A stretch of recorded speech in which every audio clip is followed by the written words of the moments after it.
Aïe aïe aïe, c'est la pagaille. Aujourd'hui, pour le 24 décembre, je vais vous présenter une magnifique journée d'hiver.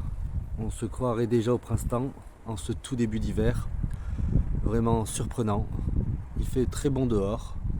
On a à peine besoin d'une petite laine.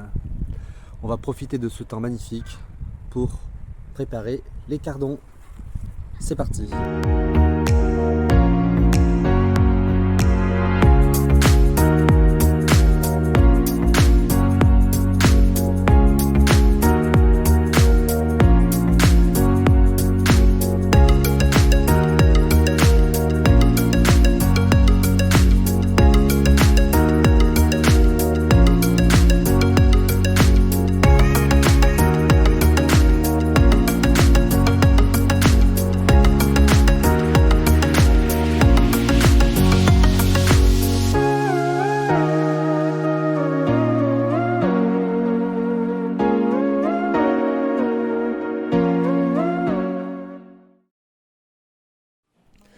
Les cardons sont une plante de la famille des artichauts. Ils font d'ailleurs de belles fleurs, même si elles sont plus petites que les fleurs d'artichaut. Mais contrairement à ces derniers, ce sont les feuilles que l'on mange en hiver. Alors moi je fais pousser les cardons dans l'ouest de la France, mais ce n'est pas une plante commune dans la région. C'est des graines que j'ai ramenées de Rhône-Alpes où on en cultive plus souvent. Avant de manger les cardons, il faut ce qu'on appelle blanchir les cardons. Pour cela, il faut priver les feuilles, il a notamment la base des feuilles de lumière.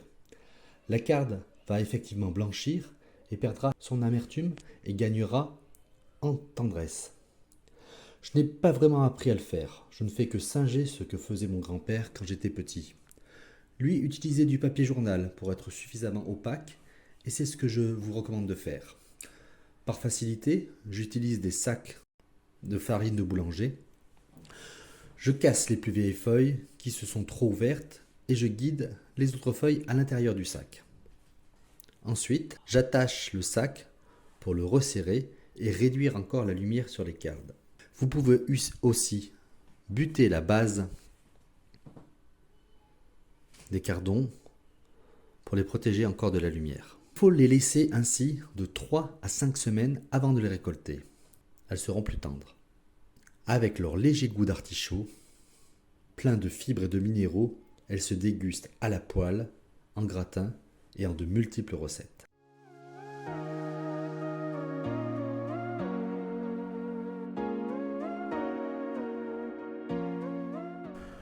Alors que nous sommes en plein hiver et que les températures sont un peu plus clémentes, les légumes continuent à pousser, à survivre, à se développer. Les poireaux sortent de terre. Les légumes grandissent.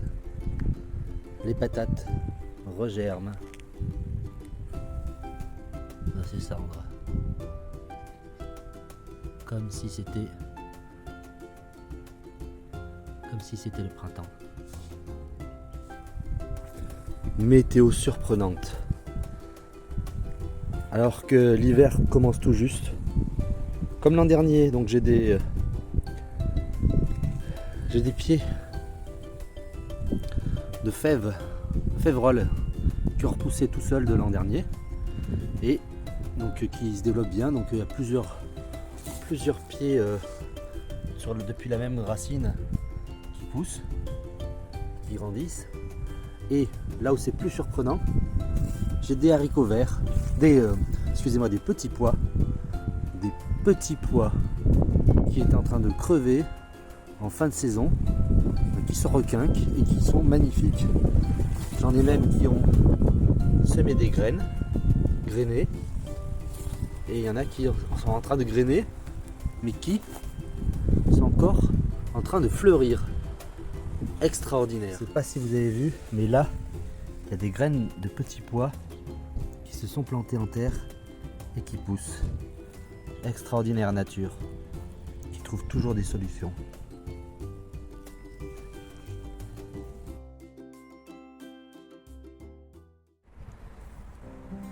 L'oseille est plutôt belle pour ce pied-là en tout cas. On va pouvoir récolter. Nous allons pouvoir On va récupérer quelques feuilles pour mettre dans la soupe.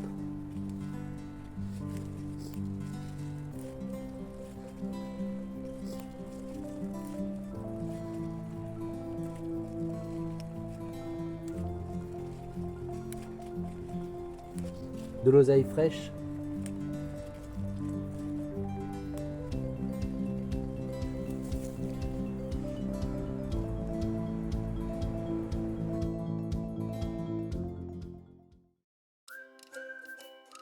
On va ramasser quelques radis noirs. Nous sommes en plein hiver et ils doivent être mûrs et prêts à être consommés.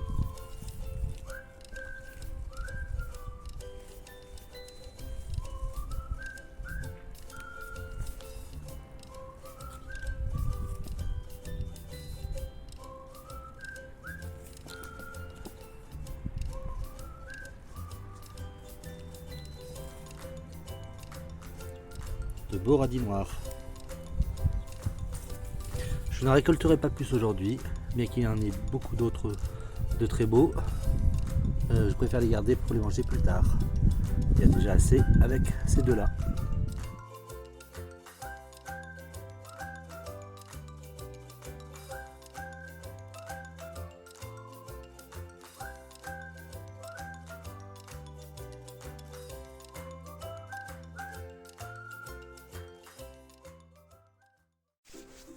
Que prépare-t-on en cet hiver à la maison? Je suis d'un côté en récupération de graines. Lorsque je consomme mes potimarrons, je mets mes différentes courges, j'en récupère les graines que je mets à sécher. Pour les trier, c'est assez laborieux. Je les laisse simplement sécher dans un endroit au soleil pour éviter que ça moisisse. Et lorsque c'est bien sec, il suffit de les frotter les unes contre les autres pour récupérer, enlever les parties sèches et récupérer les graines. Je mets en général une étiquette aussi pour me souvenir de quelles graines il s'agit. Donc là j'ai des semis des graines de noix parce que je voudrais faire pousser des noyers dans le jardin. Donc j'en ai semé deux, des très grosses et j'aimerais bien qu'elles germent. Donc on verra ce que ça donne. Ici c'est une expérience, c'est des radis noirs que j'ai consommés. J'essaie de voir si j'arrive à les refaire pousser pour les bouturer. Et puis enfin la dernière expérience, donc je fais pousser une patate douce. Alors les spécialistes me diront sans doute qu'on est très tôt pour commencer à faire une patate douce, pour la faire germer, mais voilà, elle n'est pas très belle. C'est une patate douce qui vient du grande surface, donc elle est sans doute des antigerminatifs. Elle mettra sans doute un certain temps avant de germer. Donc je commence dès à présent avec la technique donc du verre d'eau et des pics. Voilà pour le petit tour de la préparation du jardin pour la saison prochaine. Merci, à très bientôt et surtout abonnez-vous, merci d'avance. Ciao ciao.